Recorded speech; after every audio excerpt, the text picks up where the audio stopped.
Bonjour à tous, ce matin en allant rendre visite à ma boîte aux lettres, j'ai eu la surprise de trouver un joli colis. Un colis qui renfermait la Smartcam HD de Novodio. Alors qu'est-ce que c'est? Eh bien je crois que l'image se passe de commentaires. En gros il s'agit d'une caméra qui va nous permettre de surveiller certaines pièces de notre maison ou n'importe quel autre endroit de notre choix. Alors pourquoi smart? Parce qu'elle est intelligente et connectée. Comme on peut le voir ici, la SmartCam HD va être capable de capturer un flux que nous allons ensuite retrouver sur un terminal fonctionnant sous Android, sur un terminal fonctionnant sous iOS ou éventuellement directement depuis le web en passant par un portail dédié. Donc c'est assez sympathique, d'autant plus que cette caméra propose pas mal de fonctions. Alors déjà on sait qu'elle est capable de filmer en 720p, ce qui est plutôt sympa.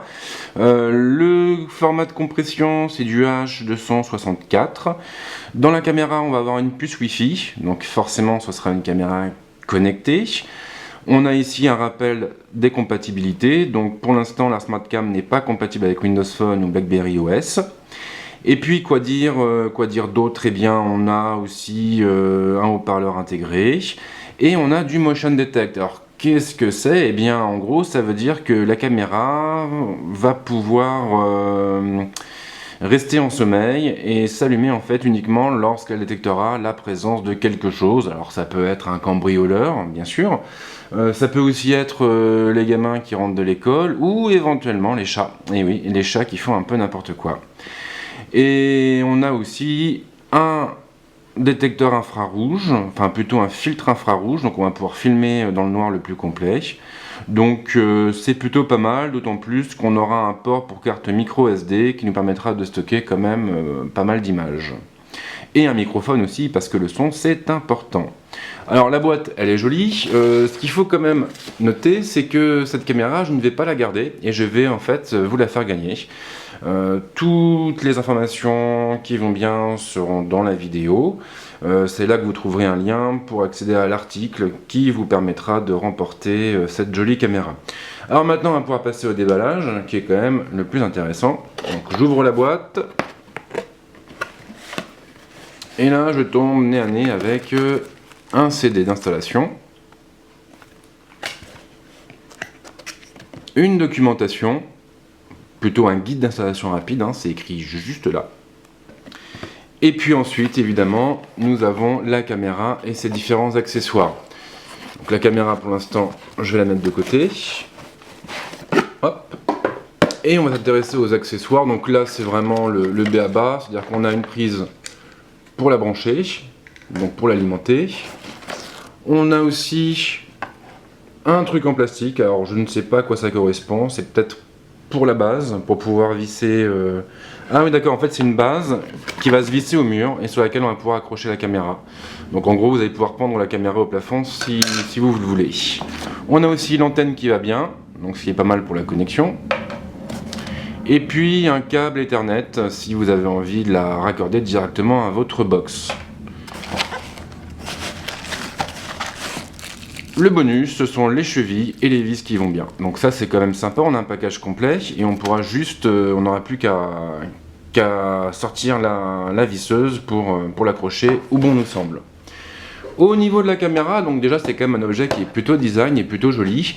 Alors la caméra elle est motorisée, ça c'est aussi important à signaler parce qu'on va pouvoir la déplacer à distance pour couvrir tous les angles de la pièce qu'elle surveillera.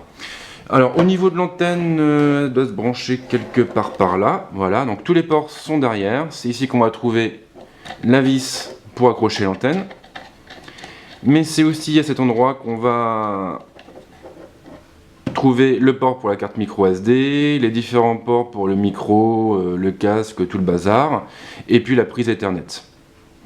Ici, eh bien, ce sera la prise pour brancher l'alimentation. Donc voilà pour cette jolie caméra, et effectivement, comme on peut le voir au niveau de la motorisation, elle va pouvoir tourner dans tous les sens, en haut, en bas, et c'est plutôt sympa. Donc maintenant on va passer au vif du sujet, et on va la tester bien évidemment.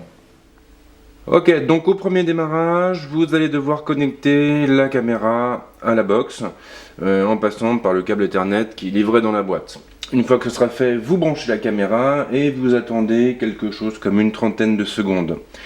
Le temps qu'elle démarre en fait. Quand elle va se préparer, eh bien elle va tourner en fait sur elle-même, d'abord sur un axe horizontal et après sur un axe vertical. Ensuite elle passera à l'arrêt et une fois qu'elle sera à l'arrêt, vous pourrez la configurer sur votre smartphone ou votre ordinateur. Donc là, pour que ce soit plus simple à la caméra, on est parti sur une configuration en s'appuyant sur le Note 3 qui est ici. Donc en réalité, tout ce que vous allez devoir faire, eh bien, c'est de récupérer une application qui s'appelle Novodio SmartCam HD. Elle est juste ici. Alors j'insiste bien sur le nom, c'est Novodio SmartCam HD. Et le Novodio, vaut mieux penser à le préciser parce qu'il y a plein d'applications du même nom sur le Play Store. Donc si vous ne mettez pas Novodio, vous allez avoir du mal à trouver ce que vous recherchez. Une fois que vous avez téléchargé l'application, vous la lancez et là vous arrivez automatiquement sur le tableau de bord et c'est ici qu'apparaîtront les différentes caméras configurées. Alors vous n'êtes pas limité en nombre de caméras, vous allez pouvoir en installer partout dans votre manoir, partout dans vos bureaux, enfin bref, là-dessus il n'y a pas de souci. Tout ce que vous aurez à faire à chaque fois, c'est d'appuyer sur le bouton ajouter une caméra pour aller chercher en fait, pour configurer une nouvelle caméra. Donc là on va commencer par lui donner un nom, donc on va l'appeler salon par exemple. Alors si je ne mets pas les majuscules, voilà. Et puis ensuite on va devoir récupérer l'identifiant de la caméra et là on a deux façons de procéder. Soit on va scanner le QR code qui se trouve ici, sur la base, enfin sous la base plutôt. Soit eh bien, on va lancer une recherche en appuyant sur ce bouton là. Donc normalement, si tout se passe bien, voilà, donc il nous trouve bien la caméra, on tape dessus, et il nous rajoute automatiquement l'identifiant en dégageant le nom, ce qui est un peu bête, donc je vais remodifier le nom, et je vais l'appeler salon. Voilà, on va y arriver. Le mot de passe, il est inscrit sous la base de la caméra.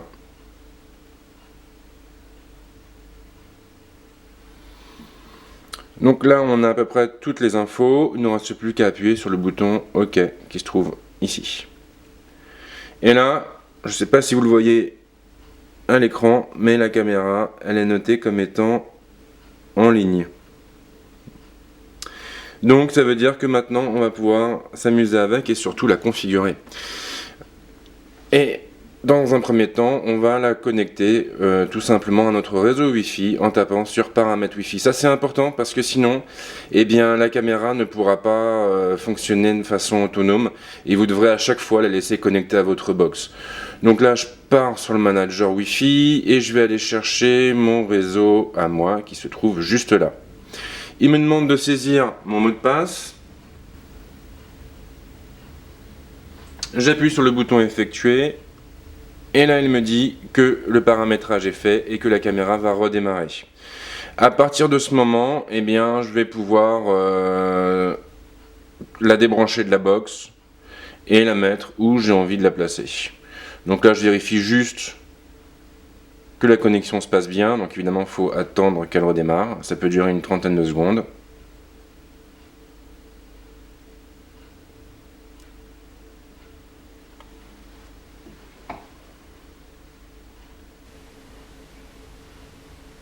Elle tourne sur elle-même, donc ça je vais expliquer tout à l'heure. Et donc à partir de ce moment-là, elle est connectée et on peut la déplacer. Ce qu'on va faire dès à présent, bien évidemment. Alors on attend juste quand même le truc de la rotation hop, verticale.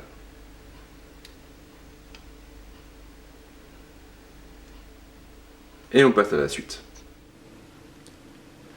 Alors évidemment, il y a d'autres paramètres qui sont intéressants. Alors déjà, un point important, là j'ai une notification qui apparaît me disant que la caméra du salon a détecté un mouvement. Donc ça c'est assez intéressant dans le sens où la caméra va être capable de réagir dès qu'elle repère quelque chose et de vous avertir directement. Vous aurez simplement à aller dans le log alarme pour consulter eh bien, les différentes alertes générées par la caméra. Et donc là, je vois qu'elle a généré deux alertes, une à 9h25 et l'autre à 9h26.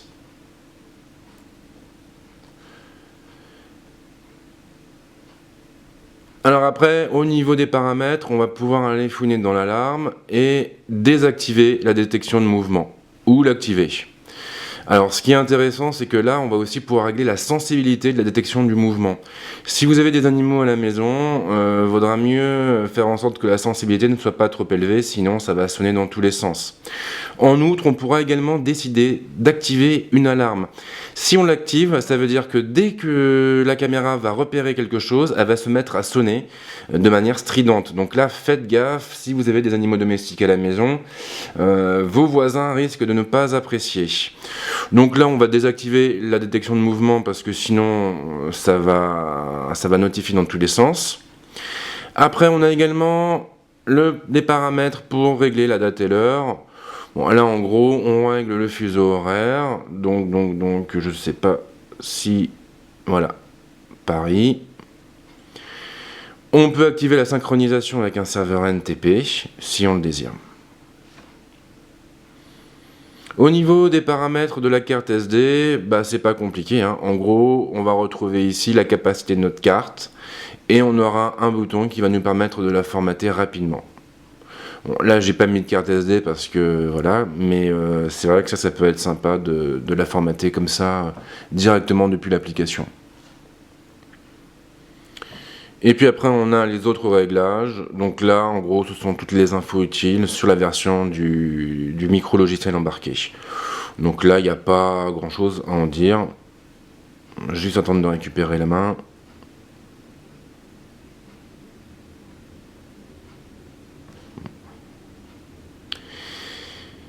Donc ça, c'est pour les paramètres. Alors maintenant, comment on fait pour afficher les images, parce que c'est un petit peu ça l'idée quand même? Eh bien, c'est pas très compliqué. On appuie sur la vignette de la caméra.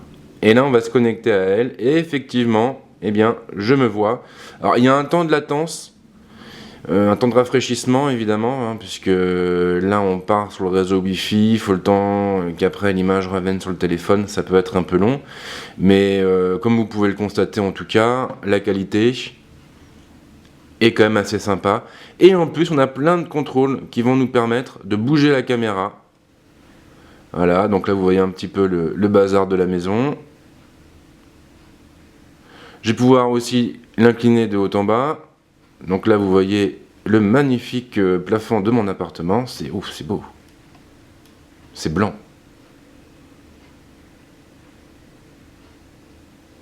Voilà, alors hop. Après, pour l'arrêter, il faut rappuyer dessus normalement, mais là, j'ai l'impression qu'il n'a pas envie de m'écouter. Ouh! Calme-toi, voilà. Oh, ce magnifique plan. Ici, ça va être pour régler la luminosité, le contraste, tout le bazar. Donc là, je peux passer en vue infrarouge. Alors, évidemment, il ne se passe pas grand-chose, mais c'est censé fonctionner correctement. On va pouvoir aussi modifier le contraste. Ouais, là, apparemment, les réglages n'ont pas l'air de bien fonctionner, mais je pense que c'est parce que l'application est encore un petit peu jeune. Ou alors, je ne sais pas l'utiliser, non. Bizarre. Et on va pouvoir régler la fréquence, le rafraîchissement de l'image, et passer la caméra en mode extérieur aussi, si besoin. Supposons maintenant qu'on ait envie de prendre une photo, et bien, hop, on appuie sur la petite icône qui se trouve juste ici, et automatiquement la caméra va prendre une photo. Donc on peut essayer de changer de plan. Voilà, hop. Oh oui, alors ça c'est un plan aussi magnifique hein, sur ma porte-fenêtre qui donne sur mon balcon. Vite, prenons-la en photo. Voilà. Et on va pouvoir enregistrer une vidéo. Donc ça c'est assez drôle hein, quand on a envie de garder des preuves contre les intrus, les enfants ou les chats. Et bah hop, on enregistre directement la petite vidéo et on va pouvoir la récupérer après et l'envoyer à la police. Et puis ici nous avons... Alors c'est quoi ça? C'est un bouton qui nous permet de faire je ne sais quoi. Alors c'est peut-être pour régler le format de l'image. Oula. Il s'est passé quelque chose, donc ça je sais pas à quoi ça correspond, mais... Ah, c'est peut-être la résolution, la définition. Non? Ouais, j'ai l'impression que c'est ça en fait. Là, j'ai resté sur mobile, je sais pas, on va voir.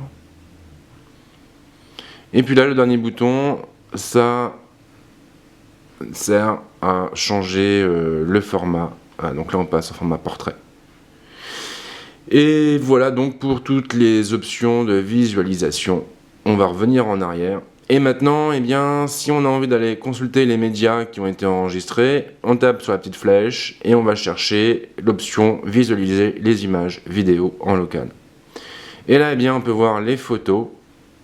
Magnifiques photos. Oh oui, c'est beau. C'est de l'art. Avec évidemment les heures de prise de vue, ce qui peut s'avérer utile, ou la vidéo. Et là encore, c'est de l'art, mais contemplatif cette fois. Donc voilà un peu pour toutes les options proposées par la caméra. Alors c'est vrai que l'interface de l'application mobile, elle est bof, mais bon, à la rigueur, ça c'est pas trop le problème, puisque ce qui compte, c'est que la caméra puisse nous permettre de surveiller notre appartement, ou notre maison, ou notre manoir, ou notre château, ou les locaux de notre entreprise. Donc tant que ça fonctionne, à la rigueur, le reste, on s'en fout un peu. Je l'avais déjà dit, mais il faut bien noter, vraiment, il faut insister là-dessus, on peut accéder aux images depuis un smartphone, sous Android ou iOS, mais aussi depuis un Mac, depuis un PC, enfin, PC sous Windows. Et en fin de compte, voilà, c'est pas uniquement une application mobile, derrière on a quand même un écosystème et différentes manières d'utiliser la caméra et d'accéder aux images qu'elle enregistre. Donc c'est un bon produit, c'est clair. Elle est proposée autour de 120 €, si je ne me trompe pas, sur MacWay. C'est pas si cher que ça pour une caméra IP. Comme je l'avais dit au début de ma vidéo, vous pouvez tenter de gagner 7 exemplaires. Et pour ce faire, tout ce que vous avez à faire, c'est de vous rendre sur la Fredzone, sur le billet concerné. Donc le lien apparaîtra dans la vidéo. Et de laisser un commentaire, et puis après, ce sera tirage au sort dans une semaine pour désigner le nom du gagnant. Si vous avez des questions, les commentaires sont là pour ça, sur YouTube ou sur la Fredzone, et moi je vous dis à très vite pour le test de la montre Peeble, qui arrivera incessamment sous peu, très bientôt. Voilà, à bientôt!